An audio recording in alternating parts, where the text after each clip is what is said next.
Good afternoon, everyone. Another Icelandic volcano awakens. First time in 290 years.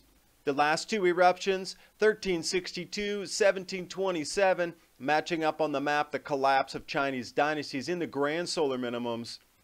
Volcanic eruptions continue across Bali. Volcanic eruptions continue across Mexico. Cold wave across Australia. Atmospheric compression events in Montego Bay, Jamaica. Atmospheric compression event floods in the desert, Saudi Arabia. And a nice balmy -55°C in Siberia.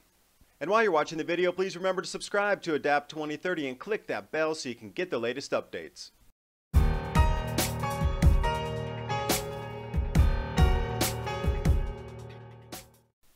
Alert as Iceland's largest volcano awakes after 290 years of being dormant. The last eruptions, 1362, 1727, and right now we're into the grand solar minimum expecting another eruption. This matches perfectly with the temperature chart here from GISP overlaid with the collapse of the Chinese dynasties. If you look at that mid-1300s, you'll see right at the Wolf minimum the low temperatures, and then also when you look at the 1720, 1750, lowest point of the Maunder minimum. There's definitely a correlation there.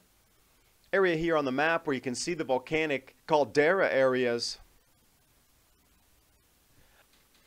I'm not even going to try to pronounce this volcano's name, but this spate and series of earthquakes, glacial outbursts, revised evacuation plans, and this is going to shut down air traffic if it happens.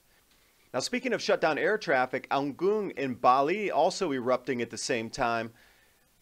Talked to somebody down there yesterday, said they were going to try to get out on a flight today, that some of the airlines were going to resume service. Image of the ash cloud going up around 25 to 30,000 feet, 8,000 meters. Moving on, strongest eruption since 2013 in Mexico. And I like how the watchers laid this out. The grand solar minimum is all about the electromagnetic effects, the cold that's going to encompass the planet, and the volcanism and tectonic activity that's going to be upticking. They laid it out here for you. These three events are all part of the grand solar minimum, as well as the atmospheric compression events. This Montenegro Bay flood, that wasn't from a hurricane, that wasn't from a tropical storm dropping that much rain. And the types of rain coming down over Jeddah and Saudi Arabia, that looks like an inland sea. Going through some of the areas here in Montego Bay, that's a street. And it's even more stark when you start to look at the wide-out images where you can see literally water covering the entire city. Cars floating. That sign is a petrol station with the water half up. That's at least 15 feet deep, that water. Jumping over to Saudi Arabia, heavy rains accompanied by sandstorms. Another what I would term atmospheric compression event. And when the deserts of Saudi Arabia become inland seas, you just need to go back in history and start to ask yourself the trade routes.